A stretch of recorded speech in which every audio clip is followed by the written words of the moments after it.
Hello everyone, this is Kirti Sanger and as you know, according to CBSE, some chapters are deleted. Okay, so your chapter second, that is control and coordination, now that is not in your course. So that is why now we are starting chapter third, that is how to organism reproduce. Okay, so today we will discuss about the reproduction process or how the organism reproduce. What is the importance of reproduction? How many types of reproductions are there? How reproduction evolves? What is the function of reproduction? What is the importance of reproduction? And certain important questions that are related to this topic. Okay, so here we go. First we will start with a reproduction process. What is a reproduction? Firstly we should know what is reproduction. Re means again and production means होता है किसी भी चीज़ का generation. Means जब कोई भी एक नया ऑर्गेनिज्म बन रहा है from the pre existing cell, then we will say that it is a reproduction. Reproduction हो रहा है, अगेन प्रोडक्शन हो रहा है, अगेन जनरेशन हो रहा है. लेकिन नई चीज़ के प्रोडक्शन के लिए हमें कुछ रॉ मटेरियल्स चाहिए. तो यहाँ पे जो रॉ मटेरियल्स हैं वो हमारे क्या हैं? Parents. Means when the new organism will generate और will develop from the pre-existing organism, from the pre-existing organism. एक और चीज़ है जो मैं आपको यहाँ बताना चाहूँगी. All the living organism, the main characteristics are there. आपको पता है कुछ ऐसी करेक्टरिस्टिक्स होती हैं जिनके बेस पे we are able to distinguish that the particular organism is living and this one is non living. But that are called as some features are there that are called as definite features. means definite features क्या हैं? Living organism जो हैं उनके अंदर कुछ ऐसे features हैं जो हर लिविंग ऑर्गेनिज्म के अंदर प्रेजेंट हैं. ठीक है, लेकिन रिप्रोडक्शन जो है that can not be consider as a definite feature. Why? क्योंकि रिप्रोडक्शन के बेस पे मैं ये डिसाइड नहीं कर सकती हूँ कि कोई भी जो ऑर्गेनिज्म है वो लिविंग है या नॉन लिविंग है. Definite features are those features of living organism by which we can define या that will define that particular organism is a living. अब एग्जाम्पल के थ्रू उसको समझने की कोशिश करते हैं.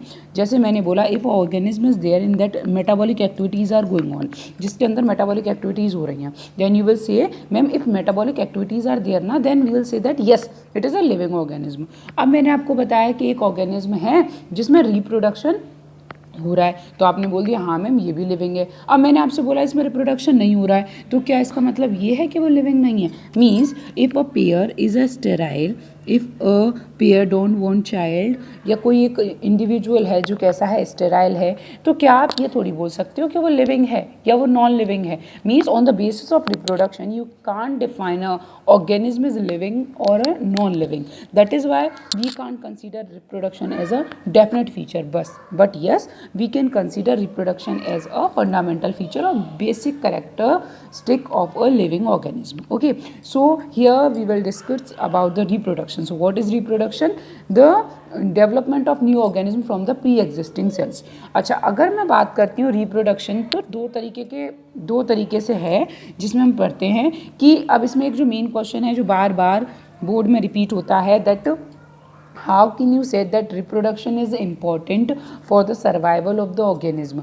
तो अगर आपसे ये क्वेश्चन पूछा जाता है, कई बार पूछा गया है कि ऑर्गेनिज्म के सर्वाइवल के लिए रिप्रोडक्शन ज़रूरी क्यों है, तो सीधी बात है, if there is no reproduction then there will be no generation. If there will be no generation और नो ऑर्गेनिज्म, देन क्या होगा? एक टाइम के बाद आपको पता है जिसकी लाइफ हुई है उसकी डेथ भी होनी है. तो कोई भी एक ये ऑर्गेनिज्म है, ये एक ऑर्गेनिज्म जो एक पर्टिकुलर लाइफ स्पैन के बाद, इसका पर्टिकुलर क्या है? लाइफ स्पैन है, तो उस पर्टिकुलर लाइफ स्पैन के बाद क्या हो जाएगा? इसकी डेथ हो जाएगी. और आप ये बोल रहे हो कि उसमें रिप्रोडक्शन होना ही नहीं है, तो पहली बात तो यही क्वेश्चन आना चाहिए कि ये ऑर्गेनिज्म कहाँ से आया होगा अगर रिप्रोडक्शन नहीं है. चलो हमने माना कि भगवान जी ने भेज दिया इसको, ठीक है, तो अगर इसके अंदर रिप्रोडक्शन नहीं होगा तो सीधी बात है कि आगे ऑर्गेनिज्म डेवलप नहीं होंगे. आगे ऑर्गेनिज्म नहीं डेवलप होंगे, जनरेशन नहीं आएगी. इट मीन्स क्या होगा? रिप्रोडक्शन जो है वह ज़रूरी है ऑर्गेनिज्म के सर्वाइवल के लिए या इम्पॉर्टेंट है लाइफ को सस्टेन करने के लिए अर्थ पर. Okay, so reproduction, modes of reproduction की जब हम बात करते हैं तो they are two modes of reproduction. Two modes हैं रिप्रोडक्शन के. मोड्स ऑफ रिप्रोडक्शन, मोड्स क्या हैं?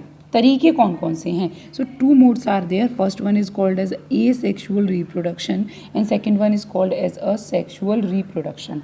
What is asexual reproduction? A means no, sex means male or female. When there is no involvement or specially of male and female, हम ये बोल रहे हैं कि हमें मेल चाहिए या फीमेल चाहिए, ऐसा कोई नहीं है. कोई भी एक इंडिविजुअल है, वो इंडिविजुअल क्या काम करेगा, वो डिवाइड करेगा, नया ऑर्गेनिज्म बना देगा. Then we will say it's the type of a asexual reproduction. And what is sexual reproduction? As you know, sex involved means male और फीमेल की क्या पड़ती है, ज़रूरत पड़ती है. So we will say that sexual reproduction जो है, ये जो हमारा एसेक्सुअल रिप्रोडक्शन है, we can say it is a uniparental reproduction, क्योंकि इसमें केवल एक ही पेरेंट चाहिए. While it is a biparental reproduction. ये कैसा रिप्रोडक्शन है? बाय पेरेंटल रिप्रोडक्शन है. सो एक और इम्पॉर्टेंट चीज़ है, asexual reproduction is also called as, this one is very important, okay, this is called as apomixis. Apomixis का मीन्स होता है away from mixing. Away from mixing. किस चीज़ का मिक्स नहीं हुआ? मीन्स यहाँ पर जब दो पेरेंट्स होते हैं तो दो पेरेंट्स के जो जीन्स होते हैं वो मिक्स होते हैं. हम कह सकते हैं दो सेल्स हैं जो आपस में फ्यूज़ करती हैं तब एक नई सेल बनाती हैं. दो सेल्स इन द सेंस, एक स्पर्म सेल है, एक ओवम है, then they will fuse and they will make a new organism. तो there is no mixing of any gamete. यहाँ पर किसी की मिक्सिंग नहीं है. क्यों मिक्सिंग नहीं भाई? इसीलिए मिक्सिंग नहीं है क्योंकि पेरेंट एक ही है और एक ही अगर मेरा ऑर्गेनिज्म है तो वहाँ पर क्या है, away from mixing means there is no away from mixing, और we can say there is no fertilization. Okay, यहाँ पर कोई भी फर्टिलाइजेशन नहीं होता. No fertilization is there. Fertilization क्या होता है? Fusion of gamete. Fusion of male, this one is sign of male and female gamete. Means male और फीमेल गैमेट जो होता है उसका जो फ्यूजन नहीं होता है in the sense, in the case of this fertilisation process. Okay, अब फर्टिलाइजेशन हो ही नहीं रहा है, मिक्सिंग हो ही नहीं रही है, that is why this one is called as apomixis और asexual reproduction. While the sexual reproduction as we know, इसमें तो क्या होता है, मिक्सिंग होती है भाई. तो यहाँ मिक्सिंग होती है, that is why this one is called as amphimixis. This is called as amphimixis, means mixing of two or fusion of two gametes to form a new individual. Fusion of two gametes, और we can say अभी एक और term use किया था, fertilization. So this is about the asexual and sexual reproduction. ठीक है, अब asexual reproduction देखो, पहले जितने भी प्रिमिटिव ऑर्गेनिज्म थे ना हमारे, लाइक प्रोटोजोन्स हैं, पॉलीफेरन्स हैं, उन सब के अंदर क्या होता था, एसेक्सुअल रिप्रोडक्शन ही होता था. एसेक्सुअल रिप्रोडक्शन नॉर्मली किस केस में होता है, जो सेसाइल और सेडेंटरी ऑर्गेनिज्म है. सेसाइल एंड सेडेंटरी ऑर्गेनिज्म जो हैं उनके अंदर क्या होता है, एसेक्सुअल रिप्रोडक्शन होता था. Like we can say that porifera है और the protozoans are there. So जो प्रिमिटिव ऑर्गेनिज्म है ना, उन ऑर्गेनिज्म के अंदर हमने देखा कि नॉर्मली एसेक्सुअल रिप्रोडक्शन देखने को मिला. एसेक्सुअल रिप्रोडक्शन में कोई भी, और मोस्टली एक ऐसी कंडीशंस में होता है, फेवरेबल कंडीशन में होता है. Favourable conditions are those in which the organism is getting proper amount of food, nutrition, every condition is according to the particular organism, and we will say that this is in this case this organism is able to divide by a sexual method. So अब हुआ क्या, ये sexual method था, अच्छे से इंसान खाता पीता, ऑर्गेनिज्म खाता पीता, डिवाइड करता, दो ऑर्गेनिज्म बना देता. क्या ज़रूरत पड़ी सेक्सुअल रिप्रोडक्शन की?